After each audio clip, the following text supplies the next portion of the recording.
Guys, मी आहे रक्षा आणि स्वागत आहे तुमच्या सर्वांचं रक्षा डेली लाईफमध्ये। आज आम्ही बनवणार आहोत नड्डा कबाब, नागपुरी नड्डा कबाब, त्यालाच तुम्ही आलू पोंगे पण म्हणू शकतात। त्यासाठी आम्ही 2 ते 3 आलू घेतले आहे, उकडून घ्यायचे आहेत, त्याला प्रॉपर मॅश करून घ्यायचं आहे। त्यानंतर एक मोठा कांदा घ्यायचा आहे, कांद्याला प्रॉपर चॉप करून घ्यायचा आहे आणि टोमॅटोला पण चॉप करून घ्यायचं आहे प्रॉपरली। तुम्ही बघू शकतात कशा प्रकारे मी चॉप केला आहे। त्यानंतर एक लिंबू घ्यायचा आहे, अर्धा लिंबू पिळून घ्यायचा आहे, थोडंसं कोथिंबीर घ्यायचं आहे आणि 1 चमचा पुदिना चटणी। त्यासोबत यामध्ये मसाल्यामध्ये एक थोडंसं नमक, मीठ घ्यायचं आहे। मीठ सोबत तुम्ही धनिया पावडर ऑप्शनल आहे, सोबतच लाल मिर्च पावडर 1 चमचा आणि चाट मसाला। हे सगळं जे मिश्रण आहे एकत्र करून घ्यायचं आहे, मिक्स करून घ्यायचं आहे प्रॉपरली।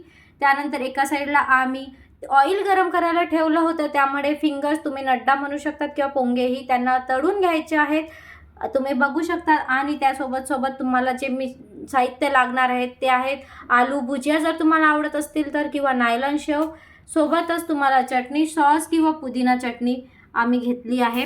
हे सगळं साहित्य एक साईडला काढून घेतलं आहे। त्यासोबत आता नड्डा कबाब तयार करणार आहोत।